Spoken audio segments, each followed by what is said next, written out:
Saudações a todas as pessoas que assistem essa prestação desse trabalho. Em primeiro lugar, gostaria de agradecer a coordenação da terceira Jornada Virtual Internacional em Pesquisa Científica pela aprovação desse meu trabalho. Meu nome é Daniela Lacerda, doutoranda em História Comparada pela Universidade Federal do Rio de Janeiro. Atualmente eu moro na cidade do Recife, onde sou docente do curso de História e Administração. Bem, o título do meu trabalho é O Capital e os Livros, o negócios da família Cardoso Aires e o desenvolvimento da atividade livreira no Recife no período entre as décadas de 1930 e 1950. Esse trabalho é um resultado ainda parcial da minha tese de doutorado, que tem por objetivo compreender as raízes e o desenvolvimento do negócio dos livros no Brasil em meados do século XIX, em particular por meio das livrarias. Para essa pesquisa, eu faço uma comparação entre as estratégias dos livreiros na cidade do Rio de Janeiro, então sede da Corte Imperial, e Recife, capital da província de Pernambuco. Para a preparação de hoje, eu optei por uma primeira análise do comércio de livros na cidade do Recife, a partir da trajetória de um personagem, que é o português João Cardoso Aires. Ele foi proprietário de uma loja de livros, e era uma livraria, que foi um dos primeiros comércios especializados na venda de livros. Segundo alguns autores, acredito que seja até a primeira loja de livros no Recife. Apesar da relevância de sua loja de livros e da existência de um comércio de livros bem desenvolvido, por incrível que pareça, pouco se sabe sobre as livrarias do Recife que existiram nesse período de análise. Até o momento eu não encontrei nenhum estudo relevante sobre os negociantes, nem sobre os livros que circulavam nesse período. Assim, essa pesquisa é bastante promissora por trazer um tema muito pouco explorado e por ressaltar a importância desses intermediários do livro, como diria Robert Darnton. A primeira coisa que eu quero chamar a atenção é o papel do livreiro na sociedade oitocentista. O primeiro ponto a considerar é o seu papel como negociante, muito mais preocupado em manter o seu negócio sustentável e a fazer render o seu capital investido. Ao mesmo tempo que sua mercadoria tem caráter intelectual, tanto no aspecto da utilidade para a instrução de estudantes, todo mundo que queria aprender alguma coisa com os livros, como aqueles que se interessavam pelas coisas do espírito, como política, filosofia, romances e poesias. Para entender essa ambiguidade da representação social dos livreiros, eu vou seguir aqui com a abordagem que trata o livro dentro de uma dupla perspectiva, com a mercadoria, que era inserida nas relações econômicas, e como objeto de pesquisa, objeto cultural, revestido da intelectualidade e de interesses próprios dos produtores desse tipo de objeto, de maneira que eles possam entender como é que esses livreiros encaravam os desafios como oportunidades de negócio. O João Cardoso Aires, o português que veio de Castelo Branco, ele migra para o Brasil, possivelmente na primeira e segunda década de 1930, 1910, 1920, mais interessado pela oportunidade que emergia do Brasil, com a instalação da corte portuguesa durante as invasões napoleônicas. Não se sabe sobre o ano de fundação de sua loja de livros, só iremos encontrar registros da loja em anúncios de jornais no ano de 1930. A loja fica localizada na Rua da Cadeia Velha, no bairro do Recife, o primeiro bairro do Recife, mais importante nesse período.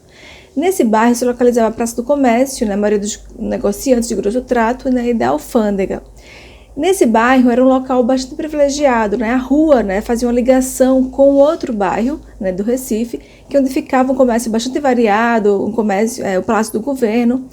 Na loja do Cardoso Aires você vendiam vários tipos de materiais, desde livros, periódicos, jornais, e era muito sortida a loja. A família era muito conhecida e respeitada. Um dos seus filhos, o Francisco Cardoso Aires, se tornou um bispo bastante conhecido pelo seu conservadorismo. Dois filhos mais velhos eram quem iria continuar com a livraria depois da morte do Cardoso Aires, do pai. Primeiro vai ser o João Cardoso Aires e depois segue com o Manuel Cardoso Aires após a morte do irmão.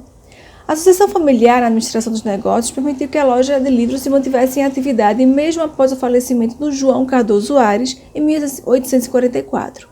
Nas mãos dos filhos ela mantém uma boa reputação e vai ser reconhecida como um espaço de sociabilidade.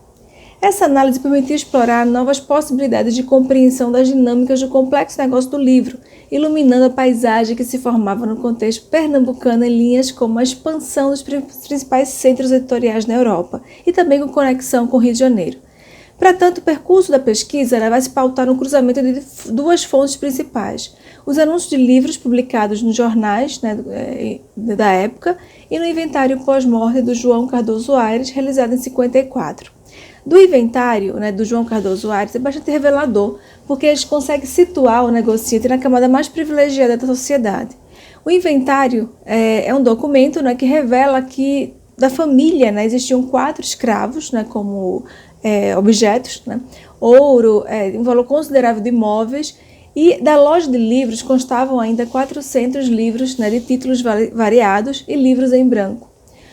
Desse material que existia da livraria, o que está inventariado, né, também a loja tinha uma tipografia, então certamente eles realizavam algum serviço particular de impressão. Do que se sabe sobre a loja de livros, né, da cidade como um todo, são poucas evidências, de fato, né, das práticas comerciais dos livreiros.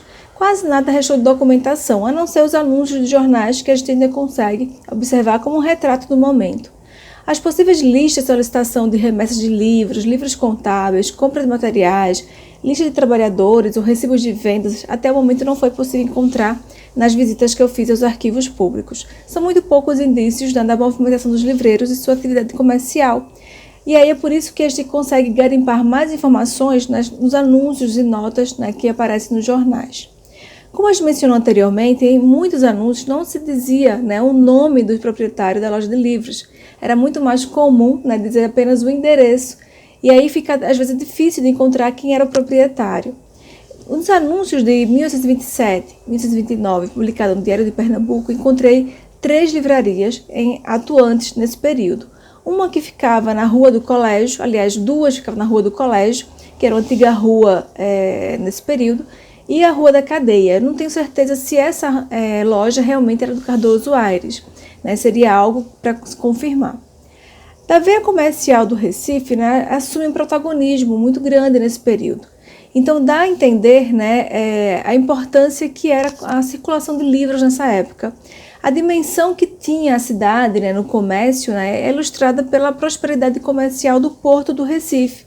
E a possibilidade dos comerciantes lusitanos, muitas vezes, eles crescerem, né, ter uma ascensão social. O crescimento urbano e econômico da cidade motivou a mudança da capital da província de Pernambuco, né, que era Olinda, para Recife.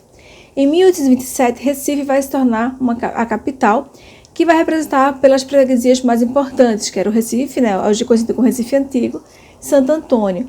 O desenvolvimento da cultura algodoeira, nesse período, vai superar o açúcar em exportação e vai destacar o fim da dependência do açúcar, né, na atividade econômica. Cumpre destacar o papel do Porto do Recife nesse desenvolvimento urbano. E aí o predomínio da comida, da cultura, dos hábitos estrangeiros faziam parte do cotidiano dos moradores, resultado dessa mediação cultural que, né, com a vinda, né, desse trânsito intenso de europeus aqui, né, junto com a elite pernambucana que também viajava para a Europa. Aí no Brasil, né, era muito comum estrangeirismos, né, de origem francesa, havia esse interesse por tudo que era francês aqui no Brasil. Então os Cardoso Aires, eles mantinham o negócio da loja de livros e mantinham também uma loja de fazendas, de tecidos, né, que era bastante promissora. 2 de seus filhos, né, descobri que eles eram mercadores de escravos, né, há registros sobre isso. Então, a gente tem algumas dúvidas, né? Será que algum desses escravos trabalhava na loja de livros, né? Porque a gente sabe que em algumas tipografias, de fato, né, haviam escravos trabalhando na tipografia. E aí a gente fica sem entender também, né, qual seria a relação do Cardoso Aires com outros livreiros da época, porque eram vários livreiros, né, que existiam.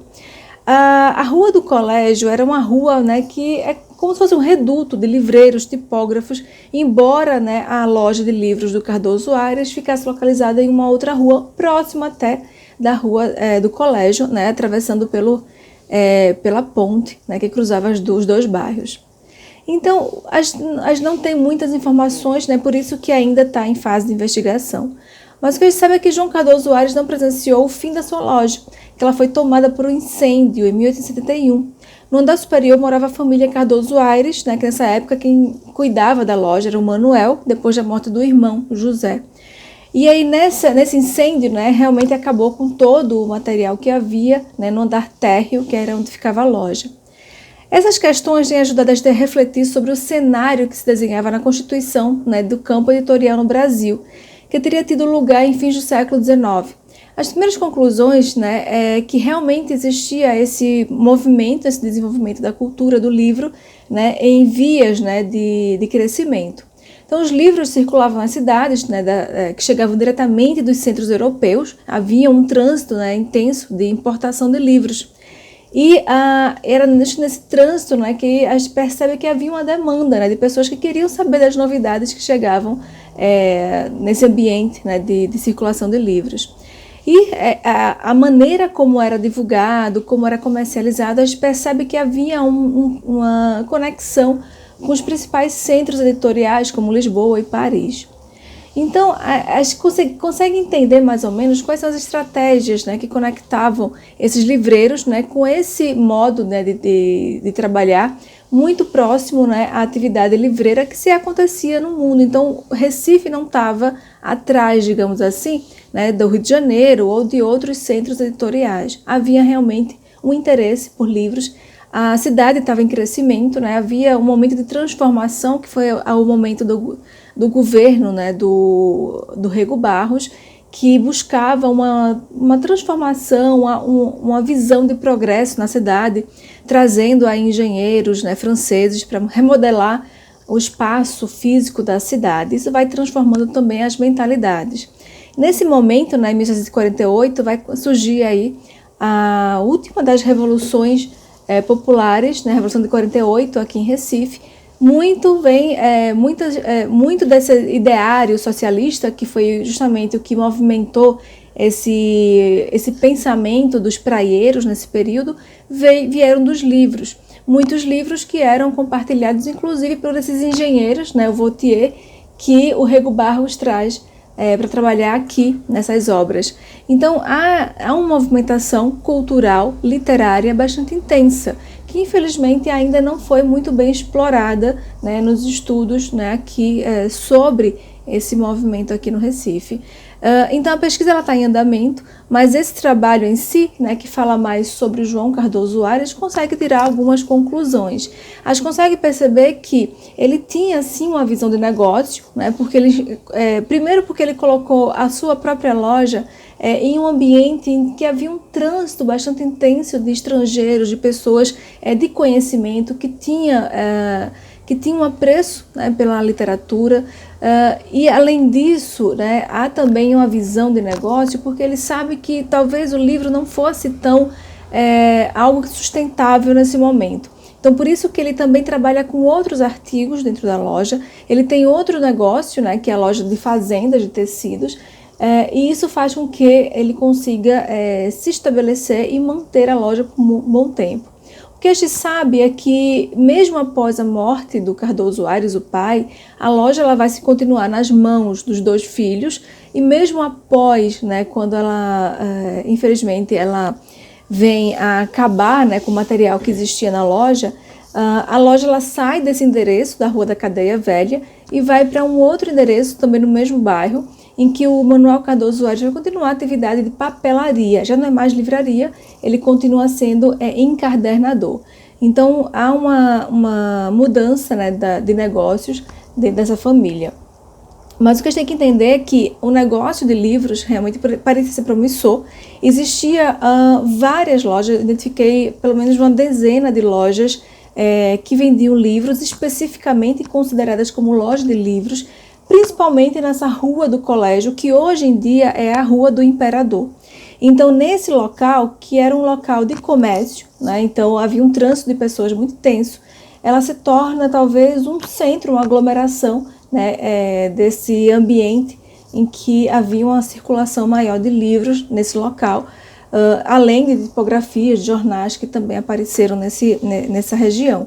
Não quer dizer que outras livrarias de porte não tenham, né, surgido em outros pontos da cidade. Isso realmente aconteceu.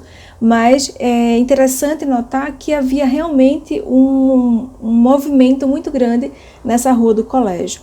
De todo modo, a loja de livros do Cardoso Aires, ela vai se tornar uma loja bastante representativa, ela se torna um ambiente de sociabilidade. Inclusive, o Mário Sete, que é um dos memorialistas aqui do Recife, ele vai dizer que certamente ele vai estar se referindo à loja quando ela era cuidada pelo José ou pelo Manuel Cardoso Aires, né, que ele diz que ela é uma loja que todo mundo conhece, né, na cidade, de crianças, pessoas mais velhas, jovens, né, que vão atrás de livros, de literatura, livros de instrução, mas que todo mundo chega lá para conversar, debater temas atuais, políticos, e mostra, né, esse ambiente do que a gente entende hoje do que é uma livraria, né, um ambiente de troca de informações, de troca de relacionamentos, né, na formação de uma rede de contatos. O que a gente sabe também é que os cardozoários, eles conviviam com a sociedade, faziam parte de associações, né, inclusive associações, né, da igreja, e enfim. E havia uma movimentação bastante grande, bastante relevante dessa família, né, dentro da sociedade.